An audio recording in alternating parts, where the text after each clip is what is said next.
Good evening. My name is Eric Stith, and welcome to a Hand Up Recovery Homes Gun Violence Prevention Show today. Today, our guest is Ebenezer Hammond. Ebenezer and I met at a friend of Bill W.'s program a long time ago, and I know that he is an advocate for doing the right thing. And I'm just grateful that he was able to show up on our Gun Violence Prevention Show today. Indeed, Eric, thank you for asking me to come out. It is truly a pleasure and an honor whenever I'm asked to come out anywhere and share some hope, share some of my experiences. Like you said, we did meet in a 12-step program, which I'm currently an active member, active part of.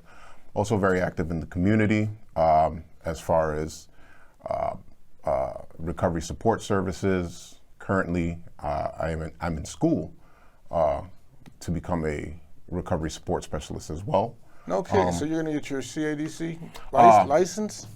Beginning with my certificate for recovery specialist, CRSS. CR, okay. Congratulations. Thank you. Plan to go on to get my NCRS and yes, eventually CADC. Okay. Recovery is something I'm very passionate about. I have lived experience, so I strongly believe it is only through God's grace and mercy that I've been able to make it out, and that means I have to give back. So you know Bill Wilson and Dr. Bob Smith? I do. Smith and Wilson. I do. Smith and Wilson University, this shirt says, I believe, somewhere. I do. I'm very familiar. So Bob Smith, Dr. Bob Smith was one of the founders of this anonymous program, and Bill Wilson, doctor, stockbroker. How have they impacted your life? Well, that program, I can definitely say unequivocally saved my life. Just a little bit of background. I started experimenting with alcohol and other substances at a very young age. As I grew older, my substance use took a turn for the worse. I also suffered from anxiety and depression. So for about 27 plus years, I was in active alcohol and drug use, and my life was in shambles. I suffered periods of homelessness. Every reasonable and meaningful relationship that I had was severed. Kids, wife, family, mom, dad, absolutely, brother, sister, name it. The kitchen, the dog, the cat, everybody. The dog, the cat. Indeed, I haven't heard that one. And you know, in all seriousness, I always come back to grace and mercy because I suffered 2 suicide attempts, and I know people who have gone through a lot less than I have and are not here to talk about it. So it's not anything I take lightly. I am a big advocate for the recovery home and the sober living homes. I found a sober living home on the north side when my 3rd time in treatment, and since then I haven't had a reason to go back. I haven't had a reason to go back to the sober living home, and it's because I gave everything that I possibly could. It took everything in me to come to a place of surrender. Some would say I was beaten into a state of reasonableness. So our audience out there that might be experiencing some symptoms of powerlessness, what would you tell them to do in order to find some hope, strength, courage? Well, the first thing I always, especially when I'm working with new people, first thing that I think is necessary is a separation period from that substance that they're addicted to. So go to detox, stay away from it somehow, to maintain abstinence somehow. Absolutely. Go to church, go to detox, go to a recovery home. Whatever it takes for you to separate yourself from that for a period of time, and then find some people who are doing what you want to do, who are living sober lives, who are living effective, free, joyous lives, who are living like normal class citizen, right? Like, one thing I realized, or in hindsight that I realized, is that not only was I suffering from substance use disorder, but I was also suffering from a lot of unmanageability in my life, right? The Sober Living House gave me a lot of structure, and I lacked structure. So today, I'm very keen on certain disciplines. Waking up, praying every day, meditation is a part of my daily routine. The things that I learned in the Sober Living House, I've carried them over into my own residence that I now live at, and I've continued those practices, right? Going to the gym every day, reading at least 10 pages a day, always looking for any way to advance my knowledge, to advance my emotional sobriety, and most importantly, my spiritual condition. So you just made me think back. So I wrote down balance, schedule, journal, budget, exercise, service work, do some volunteer work. Absolutely. You know, get involved in helping others. Chair some AA meetings. Go to some AA meetings. Go to some CA meetings. Go to NA meetings. Go to some S-related meetings. Just do what it takes for me to change. When I was in a treatment program myself 20 years ago, when I got out, they told me to go to NACA, Gambling Anonymous, because they said I took business risks that might, borderline gambling.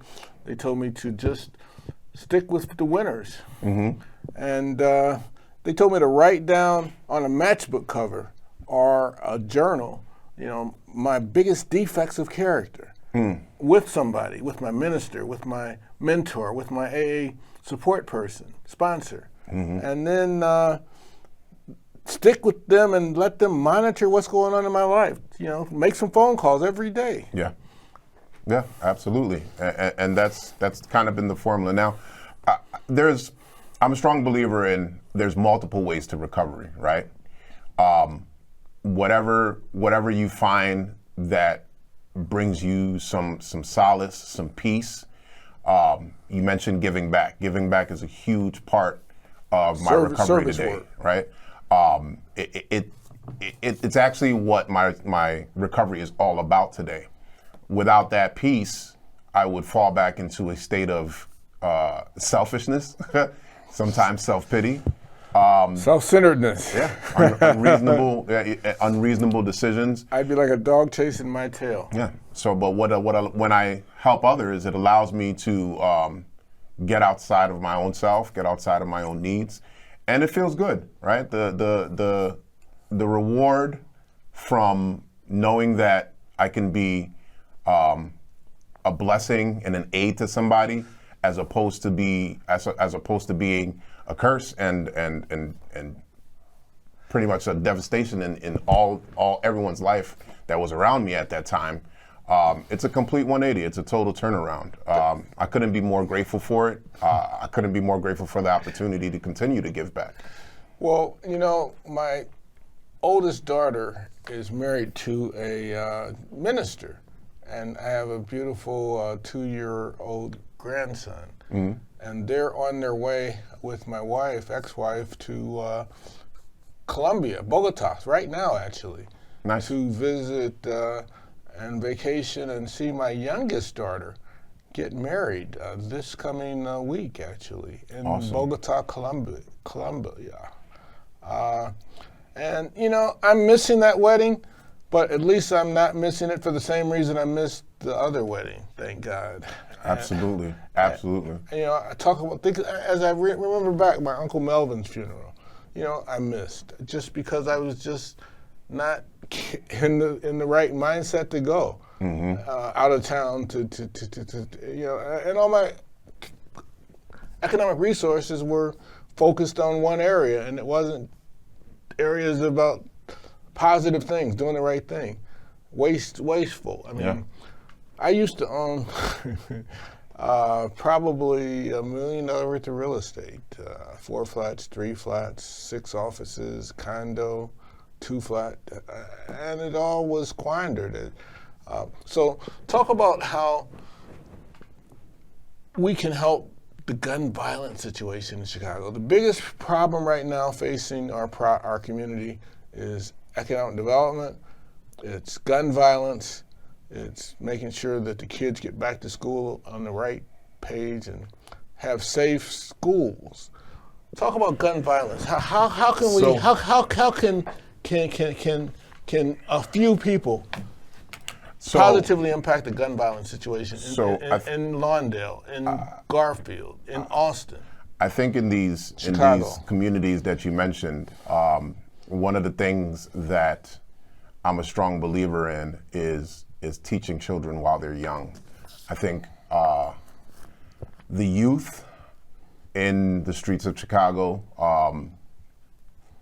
are for a large part sometimes misguided, and there's a lack of guidance, right? There's a lack of, and dare I say it, there's a lack of programs to keep them in productive environments. So I think that's where we can attack the problem most effectively, is starting with the youth. Developing more programs to get the youth more involved in community outreach, just different activities to keep them from having no place to be, no guidance, and ending up as casualties of unnecessary gun violence and those kind of things. So the people that were residents of the recovery house that you were in, what kind of programs did they offer that could shadow or mirror what you're talking about? So, Or any other programs, halfway house or not? okay, yeah. So I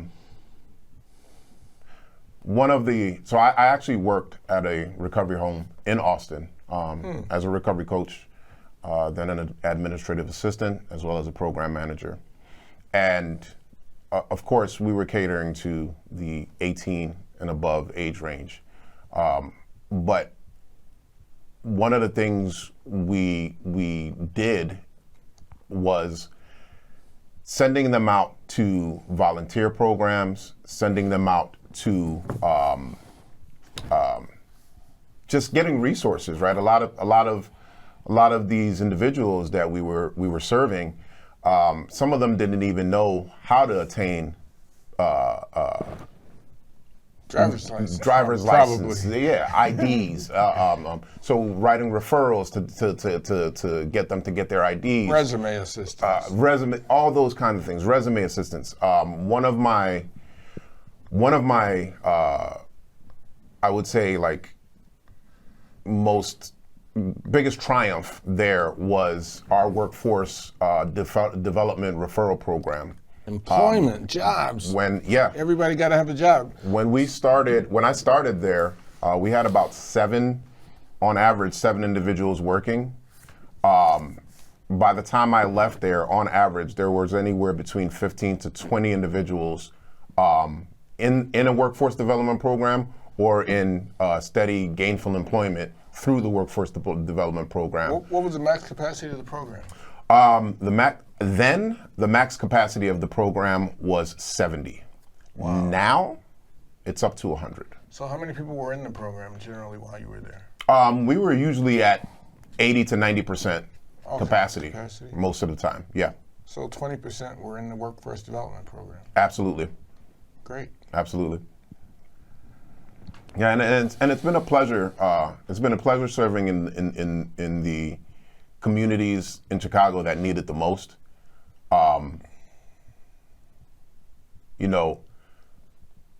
Some people, I was talking to a friend today, and he was describing how, we need leaders. And I have to remind myself that a leader is nothing more than a chief servant, right? Like, if I want to lead, I better be able to serve those I'm leading, right? And it's a position of humility. It's not a position of superiority. That's one thing that I like to champion and model myself after, is how can I be more of service? How can I meet people where they're at? And so far, it's been going well. I feel like there's always more that can be done. There's always more than I can do. And I'm working towards that. You've made a beginning, though, which is a blessing, a huge, huge, huge blessing. Absolutely. Volunteerism. I was a volunteer when I was in high school. I mean, we had to do so many volunteer hours, and I ended up working for our marriage campaign. I was a candy striper in the local hospital. Okay. I ended up helping a young judge get elected, defeated a real old incumbent. Ended up inspiring me to actually get myself elected to a city council here in the Cook County area a long time ago. Awesome. Yeah, so volunteerism can be very, very, very fruitful. And right now I'm actually doing volunteer work a lot in my church, actually. But in the recovery programs, I actually chair a recovery meeting on Thursday nights at a Hand Up Recovery Home at 4032 West Van Buren. It's a 12-step meeting, formed in the AA tradition. Tommy T, thank God, chairs the meeting with us, and Tommy has been one of our leaders of the Hand Up Recovery Home. He helped our executive director, Wilbur Cook, get that program started. He's been a great help. He always makes sure that there's refreshments, coffee at 4032 West Van Buren at 6 o'clock, 5:30 every Thursday. Also at Hand Up Recovery Home on Tuesdays through Fridays at 5 o'clock. I would encourage folks to stop by. It's right off of Van Buren and Pulaski in our 4-unit facility there, 4032 West Van Buren. We definitely encourage you to stop by and get involved. You do some volunteer work. You could actually learn how to become a recovery coach. They're actually hiring people that can actually go out and do some outreach peer counseling. Wilbert might scold me for mentioning that, but I know that he is in definite need of people to do outreach like I do, actually. Talking to people about some of the services that might be needed in the community, whether it be substance abuse, mental health, crisis services, whether they might be suffering from alcoholism, whether they might be a victim of some kind of situation, or whether they're in need of housing. We've got housing counselors that can help get people into housing that are homeless. Probably 5 to 10% of the people we meet are homeless in that area, actually, and we actually can direct them to services. Anger management sessions we actually have. We have an employment coach, one of folks that actually works with Congressman Davis. And I got to thank Congressman Davis for helping, with the federal grant to help get this program started. Absolutely. Congressman Davis is one of the champions of the recovery. He probably helped in Congress pass more recovery funding, billions of dollars worth of recovery funding that help addicts and alcoholics recover all across all 50 states and around the world. And lastly, depression. People that end up frustrated, depressed, they're not able to go to work, they're not able to be productive citizens. So I'm just grateful that we got programs like these. I'm grateful that going back to Congressman Davis, a long time ago, had to be 20 years ago maybe, we did a referendum on the Cook County ballot that promoted treatment versus jails. And we got 300,000 signatures to put that referendum on the ballot. And it helped mandated HMOs at that time were not funding treatment. Treatment versus jails. Yeah. And definitely want to keep people out of prison because it's kind of recycle folks that are doing the same thing when they get out. So we want to basically put programs inside of those prisons, like Gateway, to make sure, like the the program called the Safer Foundation. Help people after they get out of and return to the streets, and so that they can have an ID, so that they can have a job, so that they can have an advocate, a mentor, and actually talk to folks like us that's out here doing what we're supposed to do. You know, recovery is a gift. And I'm really grateful that I got the gift of recovery. I'm grateful that Alan Eisner, he was head of the American Medical Association, that really advocated for treatment versus jails a long, long time ago. I'm grateful for Dr. Bob Wilson, who, you know, did the same thing. You know, alcoholism is a disease. Drug addiction is a disease. So we're glad that the governments around these United States treat it like a disease and don't necessarily just lock folks up for drinking too much. And I think a lot of that has helped with the stigma, right, behind substance use disorder, as well as anxiety and depression. I encourage folks, talk about it. Find a provider that you can confide in, and there's nothing wrong with asking for help, right? Asking for help for a long time, for me, seemed like a very weak thing to do. I've come to understand that it's one of the greatest positions of strength that I can be in, right? Because if I realize I need help and I reach out for it, I keep the doors open for new possibilities. I keep the door open for growth, and I keep the door open for continued recovery. I'm only as sick as my secrets, right? And if I find a network of people that are on the same journey with me, that I can confide in, that I can grow with, it makes that journey, number one, more enjoyable, and number two, more attainable, right? Yeah, find a group of people, find the meeting that you like, and stick with it. Absolutely. Absolutely. Go out to coffee afterwards, and go to the restaurant, and go to the sober fun activities. I went to a lot of picnics recently. Yeah. A lot of picnics coming up too. Yeah, I've had a ball in recovery. There's a lot of things I didn't realize were so fun. Theater. That when I was in my addiction, that's all I knew how to do. Like that came, the alcohol, the drugs, that came with every activity that I did. Now in recovery, I'm learning how to enjoy these activities in their purest forms, and that's all due to a lot of the programs that you've mentioned. A lot of the 12-step programs are out here. Get connected. Get connected. The opposite of addiction is connection. I strongly believe that. And together we're stronger. Together we can grow together, and we can change lives. We can change lives. Just our experience alone can give someone hope.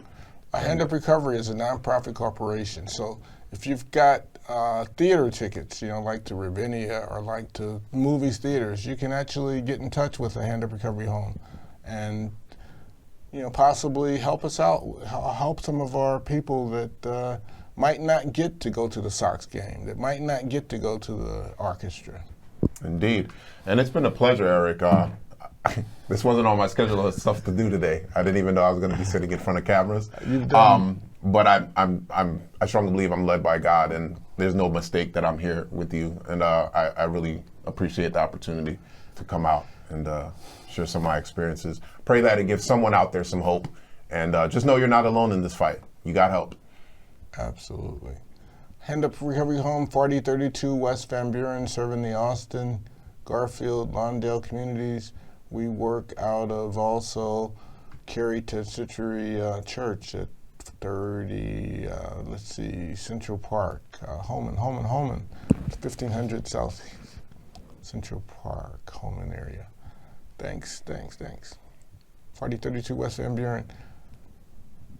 I'm just grateful to God that we are here today, and we're not doing stupid things. Absolutely. Man, the insanity of addiction is just that obsession, the triangle of obsession that I learned about. I'm thankful. Thank you again. All Look right, forward sir. to seeing you again, Eric. Thank you.